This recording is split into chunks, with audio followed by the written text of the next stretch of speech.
Tony, you're smiling ear to ear like somebody just put a plate of cannolis in front of you. You got your strap over your shoulder. Brother, you got to be riding high right now. Oh, that was a fun match. That was a very exciting time in the career, and you know, Sean and Bloom and all the producers back there were very excited. It was a hard-hitting match. It was we had good moments in there. It was just fun, you know. We weren't going 100 miles an hour, just worrying about moves, which is sometimes what happens nowadays. But we took our time and let things breathe as much as time allowed. But you know, it was very exciting, very I thought high point in the career. Tony, I thought it was very, very interesting that you and Oba took the route of being the storytellers rather than the action guys. As much as y'all could have done, even more action, you could have did more moves, you could have did more death-defying feats, but y'all chose to entertain and false finish and leave you in suspense. Like, that was textbook wrestling. And if more nights like that, you're gonna have to put that strap down and start reaching for some other ones. Like, what do y'all owe this to, man? Because you and Oba both have really been like the cream of the class. And, you know, there's other people that have went on, but, you know, you guys are still there putting out bangers. Yeah, well, I appreciate that, first and foremost. But, you know, Oba, he's a good dude.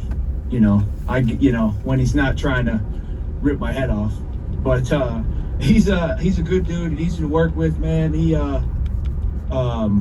We just wanted to have a great match. You know, like, we're two bigger guys. You know, I'm 260, he's 310, whatever he is, and you know, we were talking to Fit Finley, who's our producer, and he was like, you know, airplanes fly, tanks stay on the ground.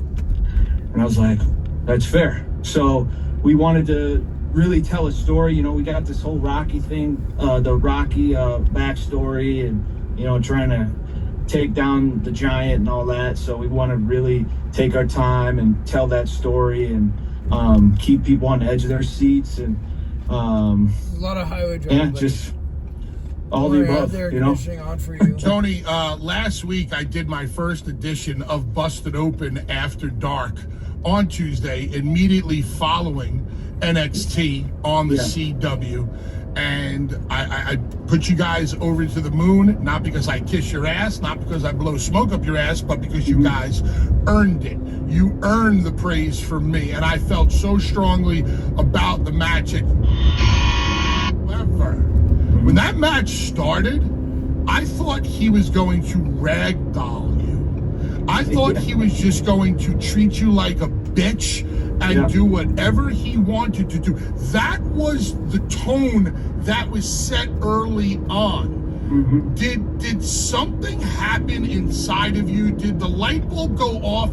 Did he nail you with that one good shot that lit you up and reminded you that you're Tony D'Angelo? Because I saw a different ending than I saw in a beginning. Well, I'll tell you this. You'll find out a little more in the backstory tomorrow as to what was going on in my head. But absolutely, you know, I mean, he's a big guy, big scary guy, you know. Tony, here's the deal. I'm going to tune into NXT tomorrow. I'm going to watch. We're all going to be watching. But I need you to give me a little something, just a little something. Wet my beak a little bit about what was going on through your head, because he mushed you right in the face. Yeah. Dude, he treated you like a punk in a bar, like right off the bat. I'm just wondering, was there a moment in time when the switch went off? When did you bow up? And because that match became so physical. Yeah. Well, I mean, if you're gonna go into a ring with a 310-pound beast, you got to turn it on. You know, you have to, or else you'll get eaten alive. I mean, that's as simple as that. Just like any sports, you know, Mark Henry, his son's did amateur wrestling. That's the background I come from. If you go in there soft, you're gonna get thrown around like a rag doll. But you gotta turn it on, and sometimes you need a nice punch in the face. Tony, wait, Mark, I just want to follow up one quick one. Tony, were you intimidated at all? Come on. All right. I had to listen. That's a big man. Mark, you were intimidated the first time you got in the ring with me. You admit it right now. You were intimidated. Yes. You admitted it to me after the match. You're like, Bully, I was really intimidated. I didn't know you started doing comedy. Like, you're funny as hell. Like that was, and then Tony, I punched Mark one time in the face, and he's like, I'm sorry, Bully, I'll never wise off again. Please don't hit me so hard. I can tell you another story off the air, Tony, that would make you go, okay, I believe that. What I saw was Oba doing something that I hadn't seen him do in a while. I saw him being a big guy play the bully. And then you decided, when he tried to bully you, at some point you was like, wait a minute, that's my damn role. Yeah. And you did fire up, like Bully said. Like, it's nothing wrong with you saying what you think. And I know you got what y'all gonna show on TV coming up this week. But I'm gonna tell you what I saw. I saw a prideful man get bullied and say, no, not today. And to see you guys go back and forth is a credit to big guys in pro wrestling. We got to see it with Braun Strowman, and we got to see it, the Monsters. Yeah. We got to see that match on Monday, last Monday. That's what I saw with you and Oba. Two big giant guys go at it, because you said, a small guy. 260 pounds is not a small guy. I just want to let you know that. It's hard to, in this business, it's hard to, my gauge on what normal height and weight is, because I'm around giant people all day. But then, I get out and, I'll go back to my mom's house, and I'll see all my cousins and whoever comes over, and they're all like, God, what the hell are you eating over there? And I'm like, I'm not that big. But, Tony pasta. Yeah, a little pasta, My grandmother making the chicken piccata. I had that this past weekend. That was delicious. Yeah. Tony, I got hungry last night, and I cooked a pound of pasta with a stick of butter. Not good for your heart, but it tastes really, really good. It's good for the soul. Yeah. So let me ask you this: you're now the North American champion. Yes, sir. Last week was the second week that NXT was on the CW. The ratings are showing that more people are watching NXT, more eyes on the product is always great. Tell me what your expectations are for yourself as the new North American champion. Oh, good. Okay. I've been a tag champ. I had the Heritage Cup for a little bit, but having the North American championship, it's first singles championship in my career. I would just like to show everybody that this is the right move. I want to show everybody like a different side of Tony D'Angelo. I can be on the top of the card and be consistent and put on good matches and tell good stories. Not that wasn't the goal before, but I just want to make sure and prove the naysayers wrong. There's people out there that like to, talk crap and Tony's a gimmick, Tony's whatever, blah, blah, blah. Like, whatever. Sean, the company don't think so. So, Tony, you all right with me? Because I'm all about.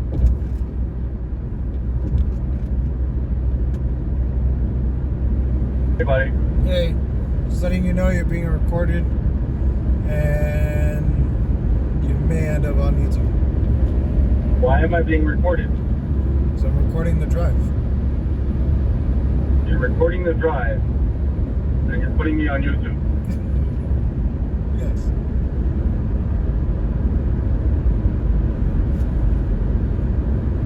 So it's live. Is that what you're telling me? What? You're telling me that this conversation is live? It's not live. I mean, I haven't posted on YouTube. I don't have 50 subscribers yet. Well, you can't do it, but you're recording it to put it on YouTube. That is correct. All right. I figured out another person that you can act at. Bundy. Who? Bundy. Don't you remember the wrestler Bundy? Not Al Bundy. Bundy. You don't remember Bundy, the WWE wrestler? S. Sorry, fuck. I don't see that WWF. I don't know. What? Bro, for a guy that actually knows about wrestling more than I do, you don't know about Bundy? I think you got the name wrong. No, man. You should look it up. I don't know. Look it up when you get the chance. And he was a big guy. He was a big guy, just like you. It's perfect for you. Yeah. Wee! Hey, did I ever tell you how stupid people are on the road? Yeah. All right, you better not put this one on YouTube because I'm just saying stupid shit. That's why I told you ahead of time. It is going on YouTube. I don't give any permission. I really do not. You're in this car. You had no authorization. I do because you're putting in a thingy. No dice, bro. No dice. I gave you a heads up before you came on. You did give me a heads up, but I don't want it up. And to be honest with you, man, you shouldn't be putting this stuff anyways up yet. Why? Until you figure out things. You shouldn't be putting boring stuff on. It won't look good on you. I'm being honest. I don't agree. What do you mean? You're trying to... Dude. You know, Okay. You're not listening. Do a thing. I don't want it up. I don't want it up. I don't like my voice as is. You want to put it up? They don't know who you are. You didn't describe yourself. But the people that we know my voice. And that's enough for me. Just letting you know, half my views are being viewed in Russia for some reason. Because you're a Paruski anyway. Yes, I'm the Peruski. You're the Paruski. And now we're for sure going to be canceled. You're the Paruski anyway. What are you doing right now anyway? Where are you at? I'm in Brampton. Brampton? Yeah, now I'm for sure going to be canceled. Actually, it may give me some views, actually. You just got a hashtag Brampton, right? I'm in Brampton. Yes. Yes. Relax, buddy. I know. This is a big album.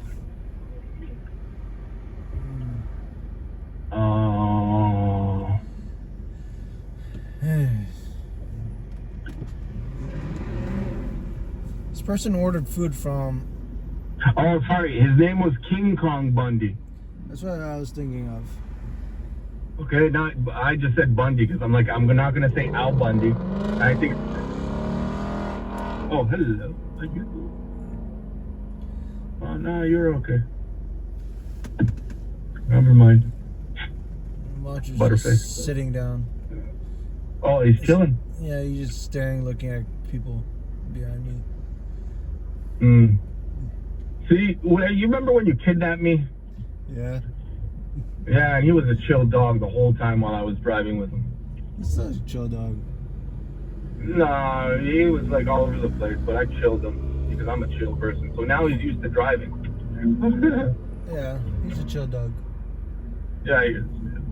Just letting you know, you just told the world I kidnapped you. You did kidnap me when you got your dog. And I told you, what the hell are you kidnapping me in the middle of nowhere, which I don't even know where we were. And then you're like, yeah, we're going to go get me a dog. and he got you your dog. And the reason why we went, you kidnapped me, is so I can help you convince your mom to keep that dog. Yeah. Which I ended up doing. Your dad immediately loved the dog, but I helped you convince your mom that you should get the dog. Because you wanted me to do it for you. I did it. I needed some extra convincing. Yeah, because you know how I know how to talk. That's why. Yeah. Anyway, I was on the highway right now on Lee because I'm in Mississauga. I saw the sign that said Hamilton and Mississauga. You know, the Highway 403. Yeah. So I'm like, holy shit! I remember when we drove to London that time. Yeah. I'm not gonna say from who because I don't want to say where names. Yeah. But yes, when we drove to London, that was also like, damn, that was a good drive.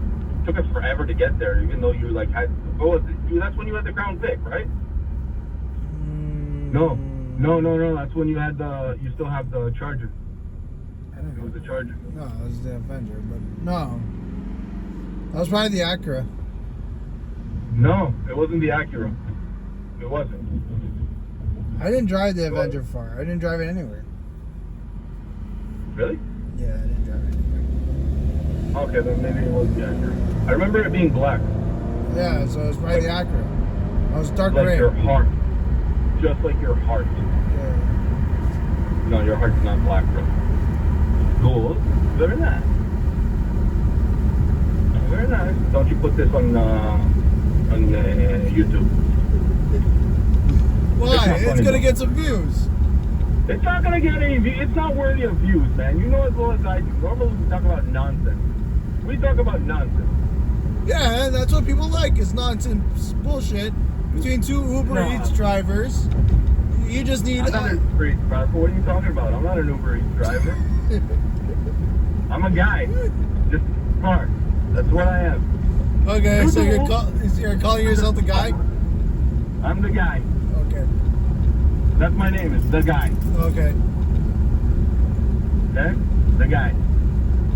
Where the hell am I? I'm in the middle of butt nowhere in Mississauga. Listen, so you're just south of me. I'm in Rotterdam, and you're in South Rotterdam.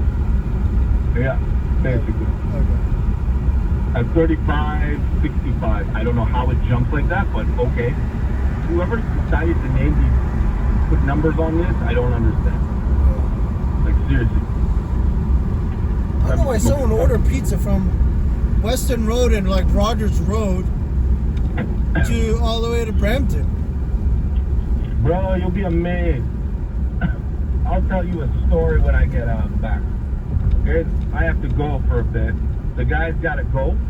The guy will be back. But don't you dare post it.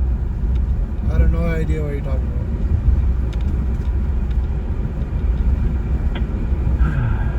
I'll be back. about. Remember, you're just a guy.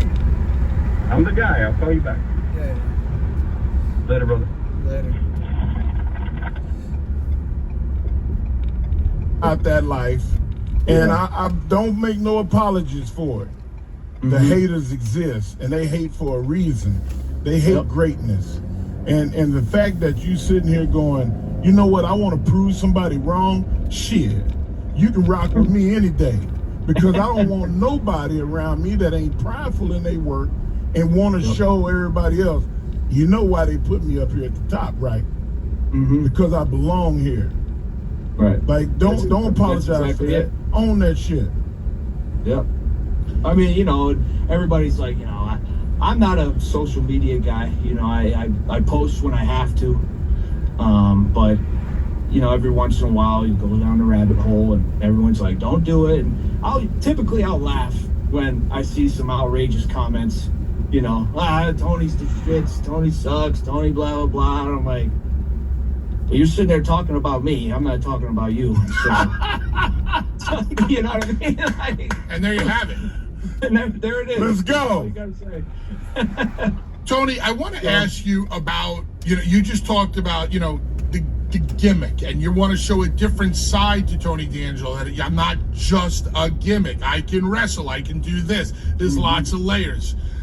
Stereotypical gimmicks in this day and age are kind of frowned upon.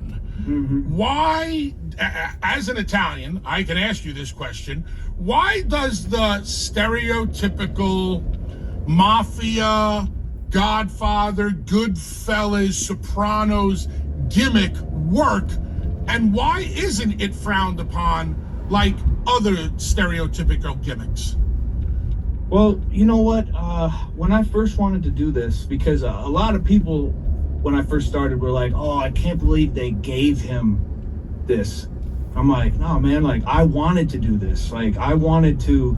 I mean, I'm proud of it. I mean, you talk to most Italians, they're like, "Hell yeah! Like, that's great representation." You know, you get the few who are like, we're not all, you know, in the mafia, whatever." But you know, I wanted to show the I guess the gimmick in a different light, because in the past it's been comedic, and I didn't want that. I wanted to be a serious player. And you know, I talked to Sean and Triple H when I first started, and they were like, "Look, man, like, you need to be a badass up front, so then people take you serious. Then you can start throwing the comedy in, and it's like, okay, he's funny, but he'll still kick the shit out of you if he needs to." But I mean, I think it works, man. I mean, you're always gonna get haters, and people are gonna talk crap, and it's a gimmick. The kid's never gonna work on the main roster. Blah blah blah. Like, keep saying it, and I'll keep proving you wrong. You know, I don't care. But as far as the second question was, what was it? Why does the stereotype work? He asked you about Why do you think that this one is not? Yeah. Yeah. I think Italians aren't big babies. Like, that's why. Can I expound on that for you? Yeah. Please allow me to expound on that for you. Yeah. Yep. The people that say that, they don't know your history. They don't know that the American government went to the mob and said, "Hey, y'all police the oceans over there and all the embargoes and everything that comes in and goes out, and we'll look the other way." Our government looked the other way for the Italian people because you were tough and because you created organized crime. And organized is the best part of it, because what do you need for organization? You need respect. You need honor. You need class. And you need to know your fucking role. And when Italians came over here and said, "Look, despite everybody else's ethnicities, we're going to let them be them, but we're going to be us. And we're going to do it not by trying to cut each other's throats. We all going to work together, and everybody going to get it." I love that part of y'all history more than anything, that our government went to the mob to get protection in the ocean. Come on, man. There's a lot of history that they don't teach in school. Yeah, well, and I think that more people need to know about their own history. I know mine, and I know yours too. People love to say, you know, "Oh, it's like stereotype gimmick, like it's not real, blah blah blah." And I'm like, this is one of the more real, I guess, if you want to call it a gimmick. But they'll say that, and then they'll go watch the Avengers. Right. Yeah. And be like, "Yeah, that's real, great TV." And I'm like, dude, this is like real people. Like, were you listening to the show earlier? Like, what? I said the exact same thing earlier in the first hour of the show. Identical reference. Well, it's true. It's the truth. Tony, talk to me about the NXT locker room right now. The debut on the CW, 2 weeks of really strong ratings, more eyes on the product. Talk to me about the team atmosphere. How's everybody feeling on a whole right now in that locker room? I think everybody as a whole is feeling great because, you know, new network, new opportunities, new faces to see on the screen, and new audience. I mean, like, I think it's, what they say, like 875 or 890,000.